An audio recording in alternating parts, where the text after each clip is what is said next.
I look to the earth, not the sky, to protect our people. In silence, we build a future no one can take away. In the heart of West Africa lies Burkina Faso, a small landlocked nation often overlooked by the world. While global powers turn, their eyes skyward, tracking drones, satellites, and spy planes. One man's vision is fixed on the ground beneath his feet. His name is Ibrahim Traoré, president of Burkina Faso. He isn't chasing headlines or the latest flash of military technology. He is building something far older, far quieter, and far more enduring. A secret buried deep underground.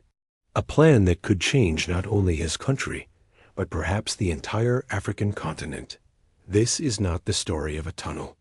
It is the story of a leader who chose silence over speeches, preparation over posturing, and a nation refusing to bow to outside forces. Burkina Faso is a land of gold mines, vibrant culture, and unbreakable resilience.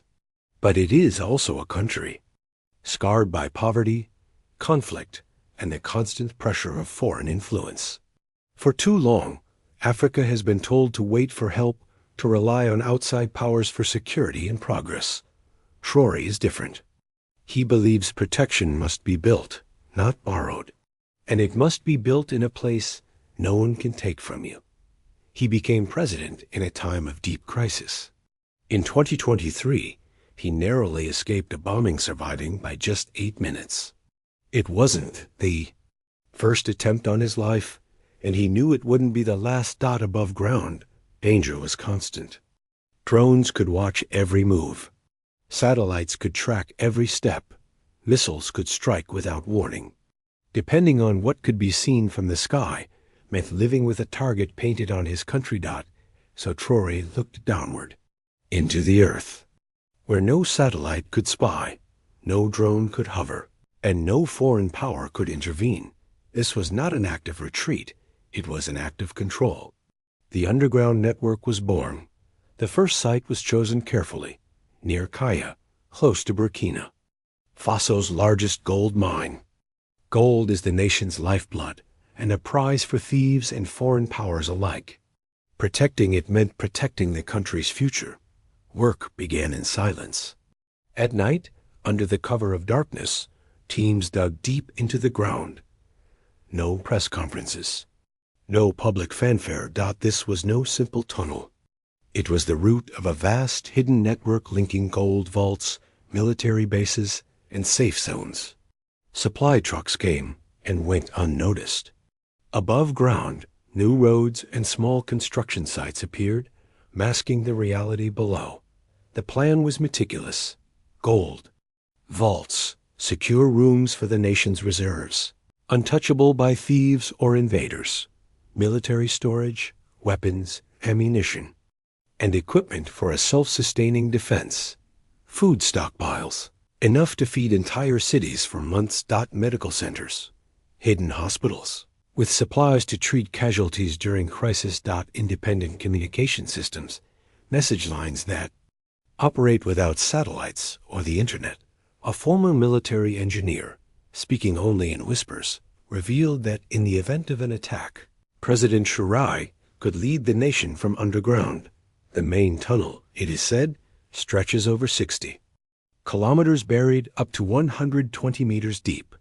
Reinforced walls, airlocks, climate control, designed not just to withstand attack, but to allow life to go on beneath the earth while chaos rages above it.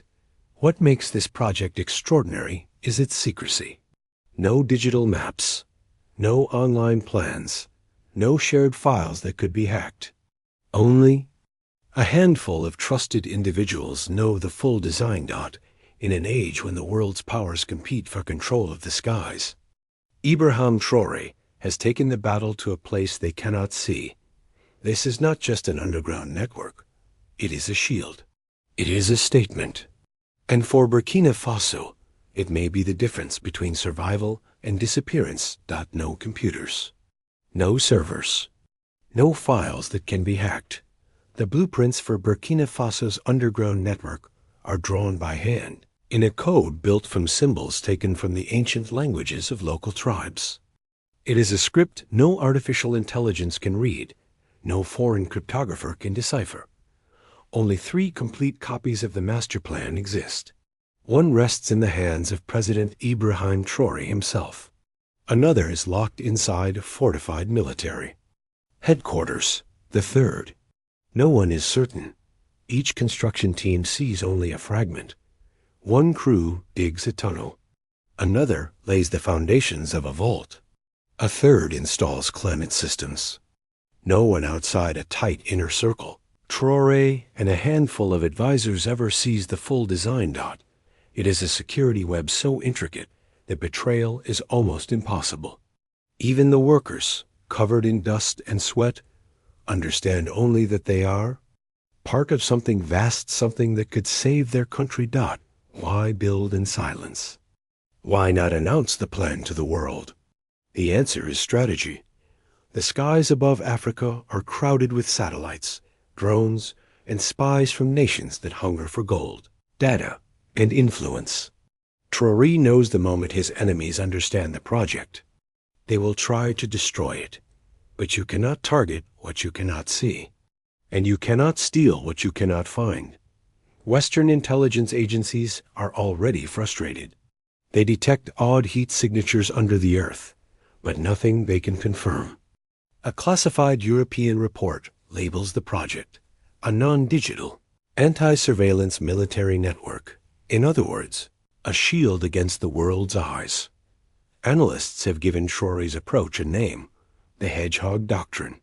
Like the animal that curls into a ball to guard its softest parts, Burkina Faso is withdrawing from sight, protecting its heart in silence, and preparing to strike only if provoked. Traoré does not posture. He does not issue threats. When a journalist asked about the tunnels, he merely smiled. We don't speak loudly. We prepare quietly for what we need to protect. Above ground, Burkina Faso appears ordinary. New roads, supply trucks, construction, sites, life moves on. But beneath the soil, an invisible nation is growing, a nation where no foreign power can reach. The tunnels are not just for soldiers or gold.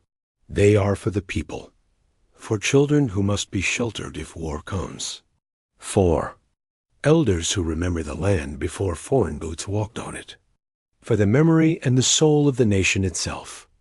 Teachers have begun instructing school children on how to find tunnel entrances and remain calm underground. Elders say the ancestors would approve, because at last the land defends itself.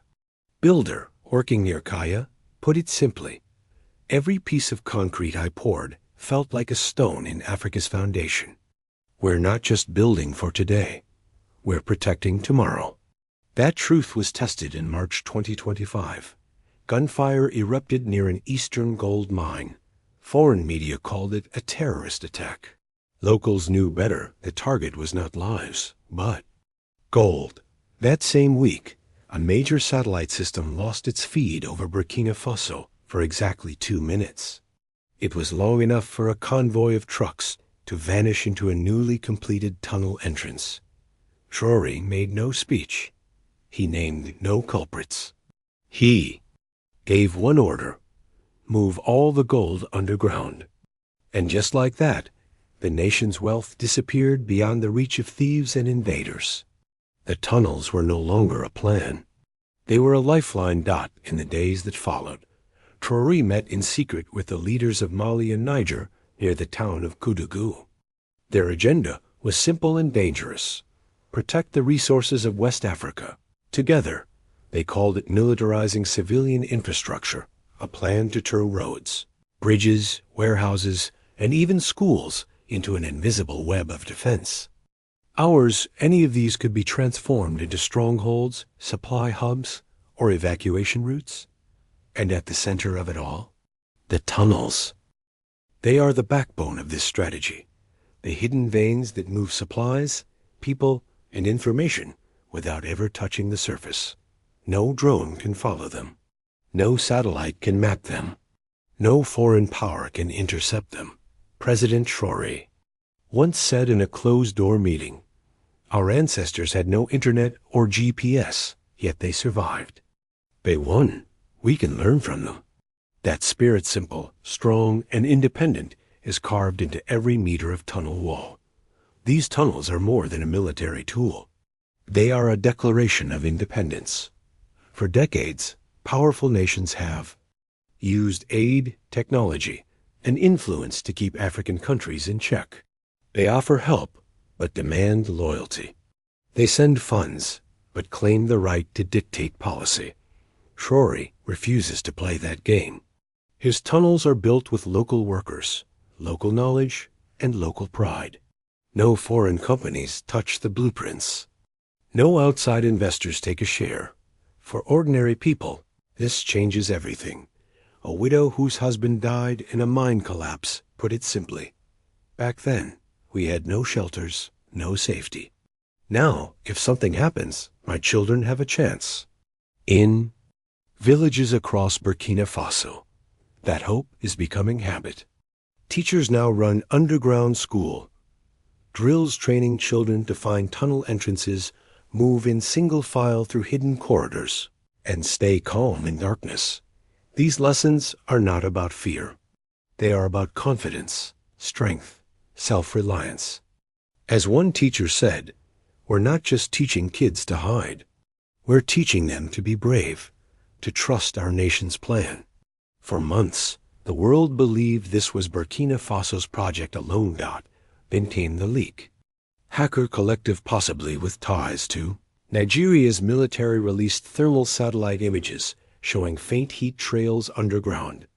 But they didn't just trace across Burkina Faso. They stretched into Mali. They reached Niger. What had begun as a national defense had grown into a regional alliance.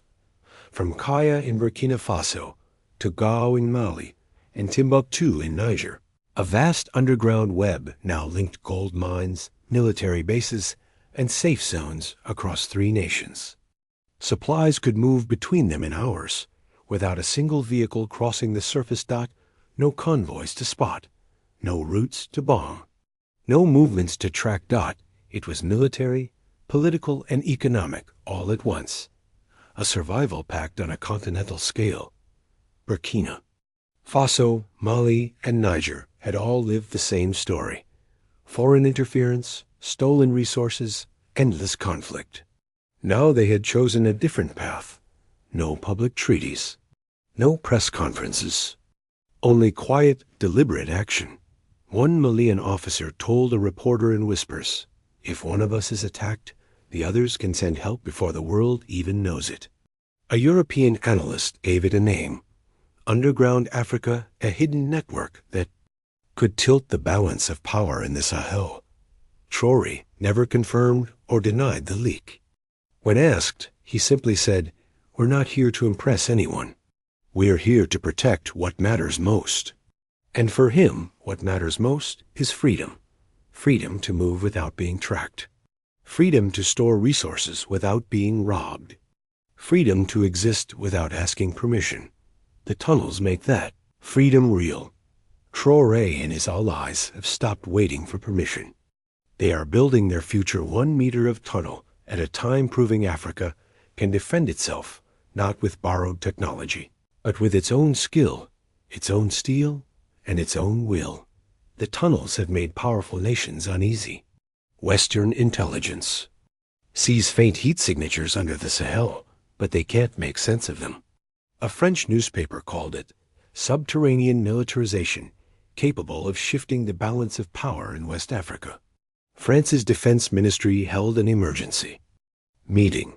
They said nothing afterward. Traoré said nothing too. He simply approved 12 more kilometers of tunnel. A former Russian military engineer put it bluntly. This isn't for show.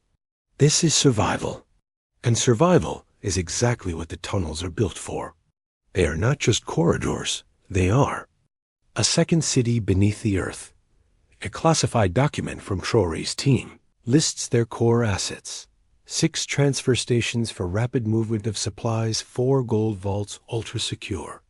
climate-controlled WO command centers for coordination and encrypted communications, enough food to feed 5,000 people for 3 months, recycled water systems, solar generators, and stocked medical bays, a climate-shielded vault for national archives and cultural records, an offline server bank, coded entirely by Burkina engineers, a data fortress immune to foreign hacking. At the main entrance in Kaya, a single sentence is carved into stone. If your future depends on someone else, then it's not really your future. This is Traoré's philosophy made permanent. The tunnels are not a retreat. They are a declaration. We are not running. We are ready. That message has taken root among the people. A supply driver recalls the first time he saw the underground complex. At first, I thought it was just rumors. But when I saw what's down there, I couldn't speak. Every box I deliver feels like armor for my country. For him and for many, these tunnels are pride made concrete.